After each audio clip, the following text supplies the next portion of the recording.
fluid in interstitium, isn't it? Yes. So whatever fluid is in the intravascular compartment is transferred into interstitium. It is not the fluid overload. So if you think it is a nephrotic edema, it will not release its body weight.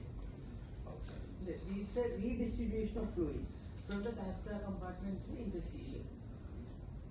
Usually, academically, that is what is happening. In nephrotic syndrome, the weight should not increase because whatever fluid is inside the vasculature, it is getting transferred to the third space. So when there is a third space loss, there should not be an increase in body weight. Okay. Pulse rate 92 per minute, regular rhythm, high volume, normal in character, no radiopharmacal delay or radio delay. All peripheral pulses palpable and condition of vessel wall within normal limits. Respiratory rate 21 per minute, abdominal thoracic, no usage of any accessory muscles. JVP elevated 8 cm from the sternal angle with temperature 96.2 degree Fahrenheit right axilla with saturation 97% in room air. On physical examination, pallor present, no icterus, cyanosis, clubbing or lymphadenopathy, bilateral beating pedal edema present.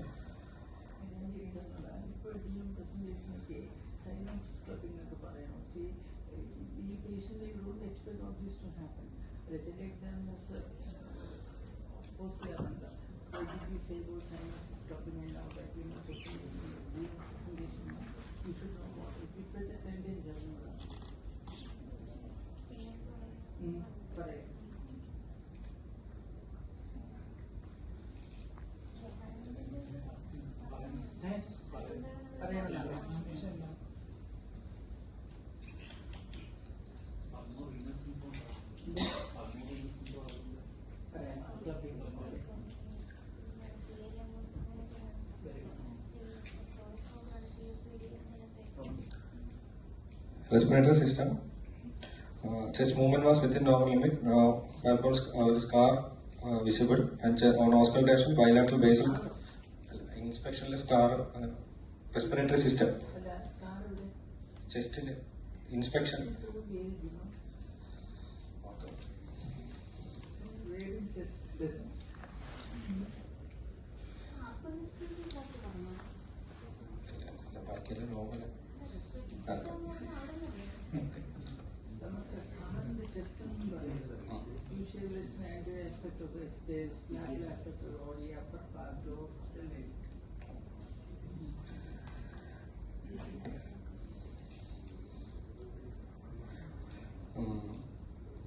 Chest positive findings, bilateral basal crepitations, vesicular breath sounds. Cardiovascular system was within normal limits.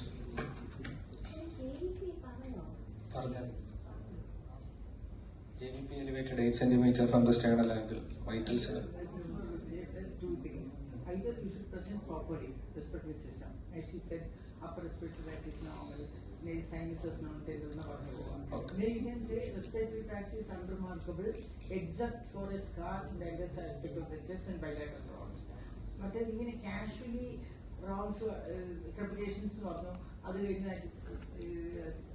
sounds either you should go in a systematic way and the examiner would say no, so you say only the positive findings. That is up to the examiner to say. And then you can say the respiratory system is unremarkable except and then the systematic way to proceed.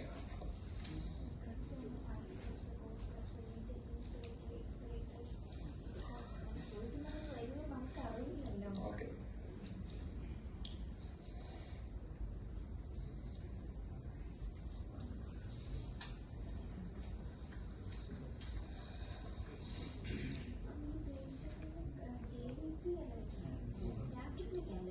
$21 per minute.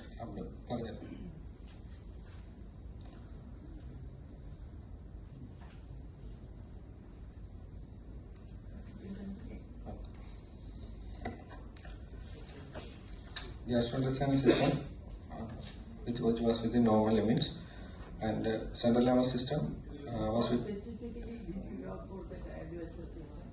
cardiovascular serious. We should look for any murmurs.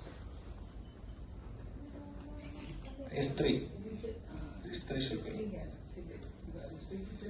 And hotels, hypertension of 8 years. S for Hypertension of Cardiomegaly. Cardiomegaly, isn't it? Because patient would have been told hypertension that time. They cannot talk about it.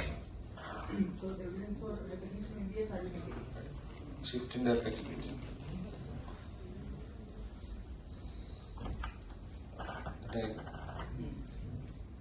Diagnosis. Yeah, serious വേണ്ടേ? Sinus പറഞ്ഞു. പറഞ്ഞോ? Within normal. Positive findings are within normal limits. What specific neurologic finding did you for this patient? Sensory system must be. Other than that, I don't know. The patient uremic flapper. Uremic flapper. Asterix. It is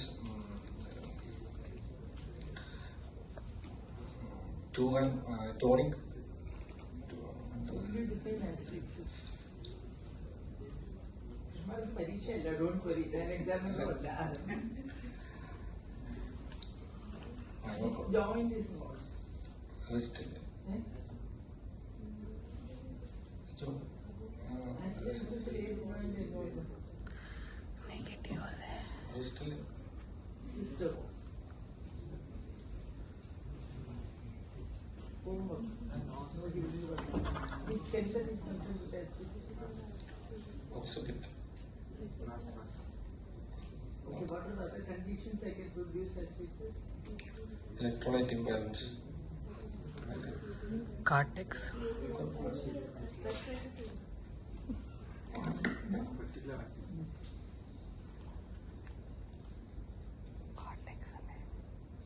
Today is not your day, probably. Asterix is in the failure, not electric disturbance. As Ellen was saying, cardiac failure, renal failure, respiratory failure, liver failure, everything can produce asterix. So it's a movement that is happening at the metacarpal area, and the center concerned is basic ganglia. Okay. So whenever we present a patient with suspected renal failure, two cardinal findings here we say, one actually is fluid overload, second is pericardial, and third is asterix. Pericardial നമ്മൾ 7 dialysis എടുക്കുന്നതൊന്നും കേട്ട് കാണത്തില്ല. അവിടെ എനിക്ക് അടുത്തതായിരുന്നു renal failure.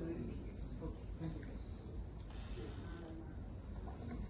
So after the history and general examination, the diagnosis is a pulmorenal syndrome, rapidly progressing renal failure. The differential diagnosis, an anti-GBM disease, post-immune glomerulonephritis or immune complex mediated glomerulonephritis. First, we should look for the urine examination. Initially, you should look for urine. Investigation chapter ഉണ്ടോ? On the What did this patient? his urine analysis shows albumin 2+, WBC 10 to 15, RBC plenty, no cast. Specific gravity 1.016. Albumin of the urine? Normal albumin is less than 20 milligram. 20 ആണ്. 30. No? What test do you do for? Usually we should look semi-qualitative and quantitative tests are available. What test does your lab employs to do urine? Urine dipstick. Dipstick. What is the difference between dipstick and sulfuric acid? Dipstick test is usually specific to albumin only, but sulfosalicylic acid can define all type of proteins. So somebody is positive, negative for dipstick and positive for sulfuric acid. What We is should it? suspect abnormal protein like myeloma should be looked for. Thank you. What type of RBCs you see here? We should look dysmorphic RBCs. How do you really see dysmorphic RBCs? The dysmorphic RBCs like blobs from the normal RBC. Acanthocytes can be there. What microscope is usually used? Phase contrast microscope. How do you get the sludge or dysmorphic RBC? What is the mechanism? One is actually once the RBC is diapedesis through the glomerular basement membrane, it will alter the shape, and also once it passes through the different concentration gradient along the tubules, it will change in the shape. Concentration gradient. Acid pH pH is not the concentration. pH change. Urine analysis albumin 2+, urine PCR of 1.2, specific gravity of 1.016, and his urea 159, creatinine 8, sodium What's your inference? Urea 156 and creatinine 3. That's what you said, right? 159, creatinine 8. So what is the inference?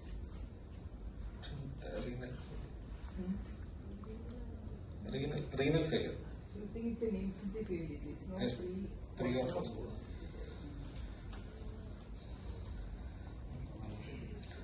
Coming to the HB, it is 9 gram per deciliter. Why are you so happy, sir, in your investigations?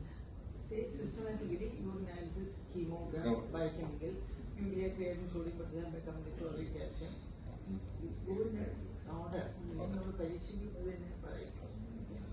Okay, urine analysis. Coming to the hemogram, it is HB 9 gram per deciliter with total count of 7,200 and platelet of 1.7 lakh with ESR of 42 and peripheral smear normocytic, normochromic, no features of any hemolysis.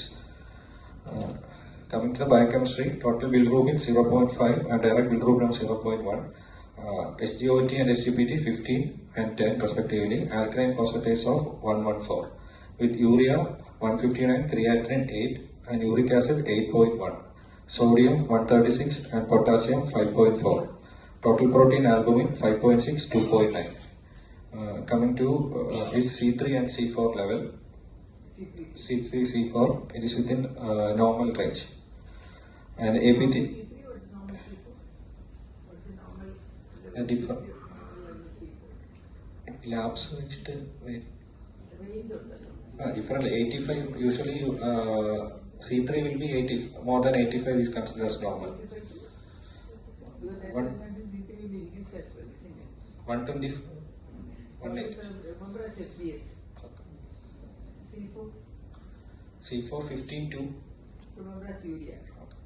So 15 to 30. Okay. So C3, C4 are normal. normal. APTT, PTINR was within normal limits. So C3, C4,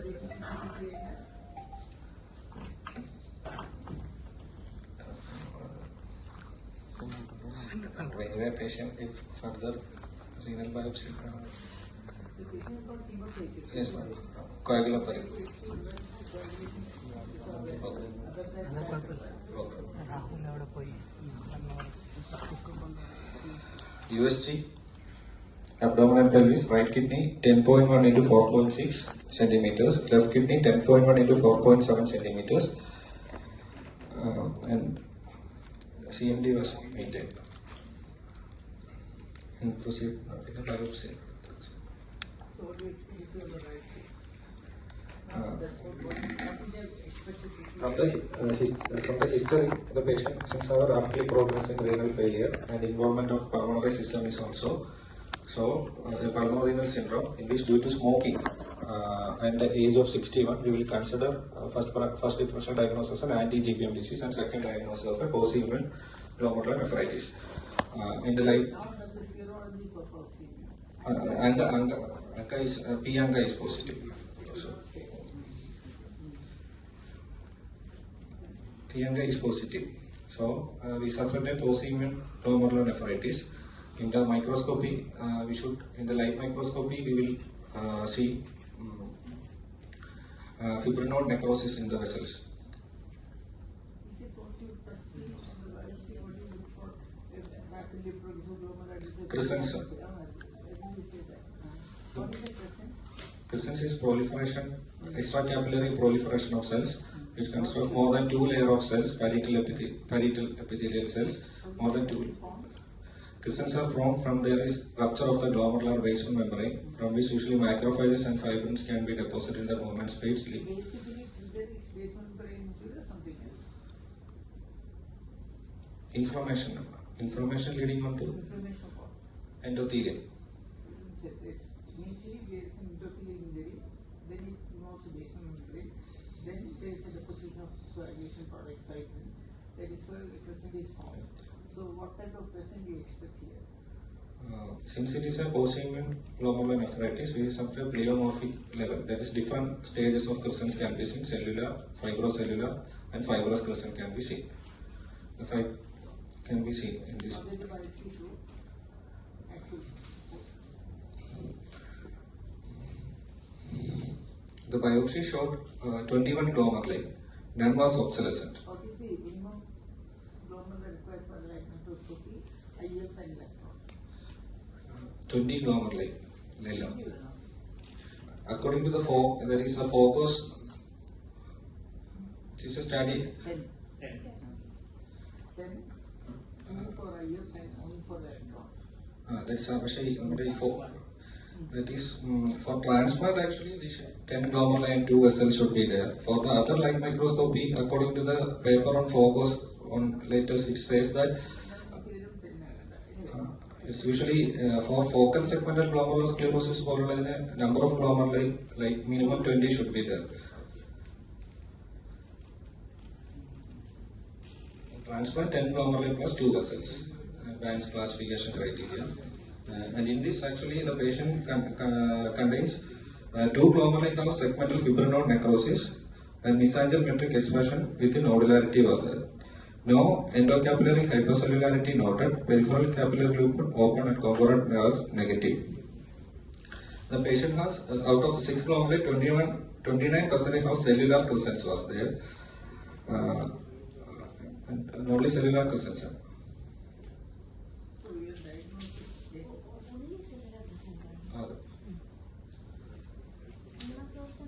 Immunofluorescence was negative. No, negative. C3 can be positive. If patient, according to the newer pathophysiology of vasculitis, if the patient has low C3 associated with Vanga, he has a poor prognosis.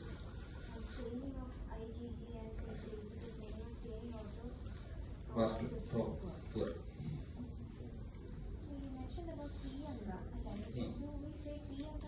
No, now it is not said. Previously, when we are using immunofluorescence, it was said as a P anga or a C anga. Now it is according to the Rheumatology Association, we should do ELISA test should be carried out for MPO, myeloperoxidase and PR3, proteinase 3 anga should be done.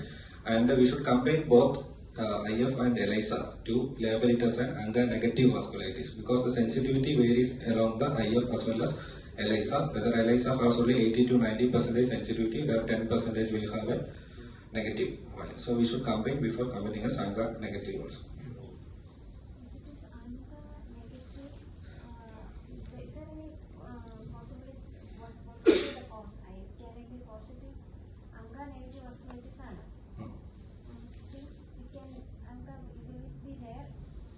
In anga negative vasculitis, serologically it will be negative.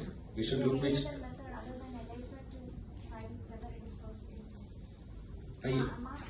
Mass spectrum.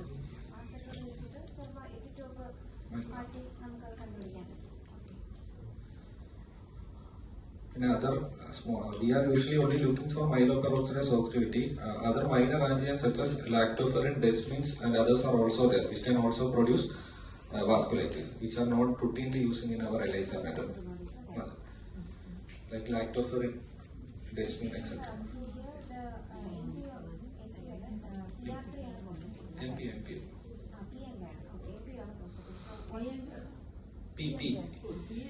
Hello, P and MP.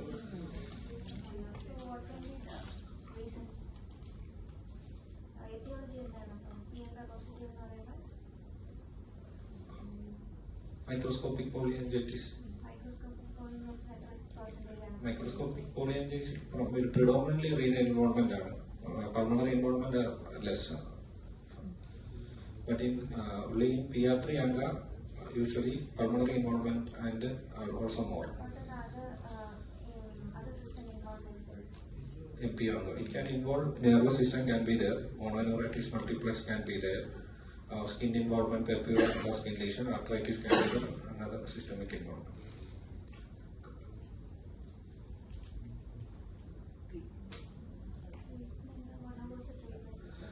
In this patient, it is a post-inguinal glomerulonephritis with a life-threatening renal failure is there. So we will consider the patient for an immunosuppression should be given. We should give the patient methylprednisolone pulse for 3 days followed by 1 mg per kg. Methylprednisolone 500 to 1 gram for 3 days followed by prednisolone 1 mg per kg and tapered over 6 months. 1 mg per kg we should start the patient, and based on the response we should taper the dose. Up to 4 weeks we should give 1 mg per kg, following which it should be reduced to minimum dose, that is 2.5 mg should be by the 6 months. But if the patient who is high risk of steroid toxicity, such as elderly, patient who is diabetic and high risk for other infection, we should consider, according to the latest KDIGO 2024 guidelines, they will say that avacopan can be considered in such patients who has high risk of corticosteroid toxicity. And we should also give the patient LOA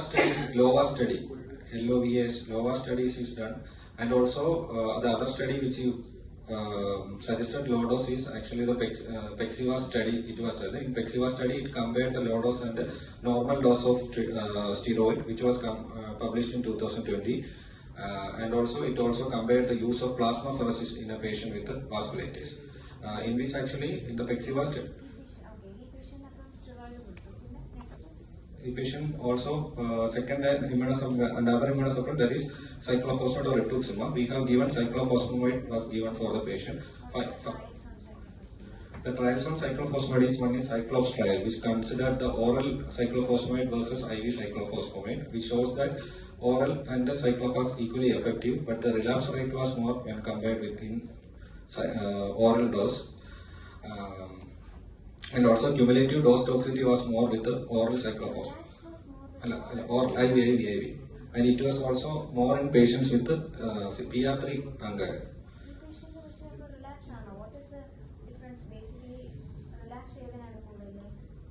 Oral relapse more വരുന്നത് PR3 ANGA when compared to MPO ANGA. They have more chronicity because they usually have an intolerant course. When we are even finding the patient involvement of renal disease, the patient will have more chronicity in the kidney than the PR3 ANGA. And if PR3 ANGA was positive, it is now shown that rituximab is more than cyclophosphamide. PR3. Cyclophosphamide, one is Cyclops trial was done. Next one is RAVE trial was there.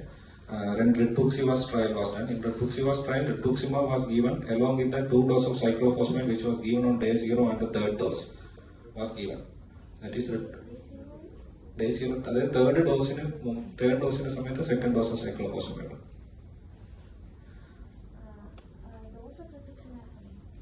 Dose of rituximab, according to the rate of 500 milligram per kilo, 500 milligram. That is 375 milligram per meter square should be given weekly for 4 doses should be given. 375 milligram per meter square another number of patient compare 500 milligram. So what are the precautions we take before giving rituximab? Before giving rituximab, first of all, we should look for whether the patient hepatitis status, whether the patient is hepatitis B positive or not. Hepatitis B and C should be looked for. We should look for the core antigen. If the core antigen is positive, giving immunosuppression with rituximab can lead on to development of flare of the diseases. Even before giving steroid also we should do, and we should give the patient on prophylaxis also, because patient is prednisolone plus rituximab or cyclophosphamide. We will give the patient septum prophylaxis should also be given. Pneumocystic given infection. Around studies, Staph aureus can produce. Phosphoinositide diphosphorase can mimic the ANGA level so that it can carriers can have this positivity. Staph aureus. Cyclophosphamide. Plasmapheresis. 2 trials are there, Pexiva study and MPEX trial, and the latest trial is Pexiva and previous it was MPEX trial. In the Pexiva trial is a multi-center open label trial was there, and according to the in the Pexiva study there is no role in taking plasmapheresis. But in the subgroup analysis showed that patient with not a severe vasculitis, that is renal involvement, better prognosis. അല്ല സിവിയറിൽ റോളില്ല എന്നല്ലേ അദ്ദേഹം.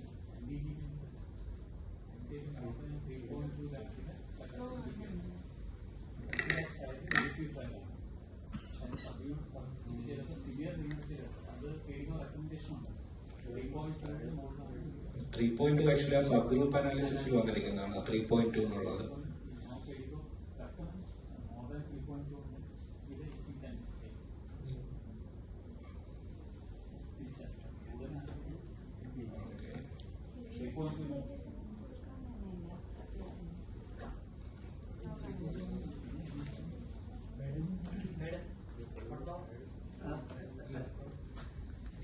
So what is the outcome for transplant in this patient? We should.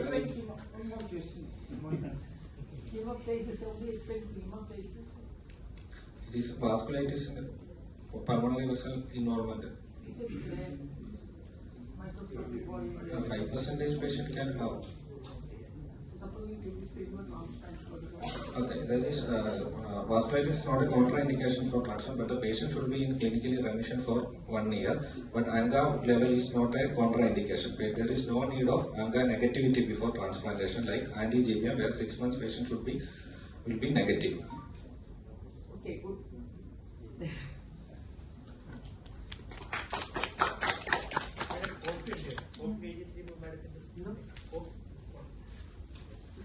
Mohandas is a dictator. So, dictator says the others will follow.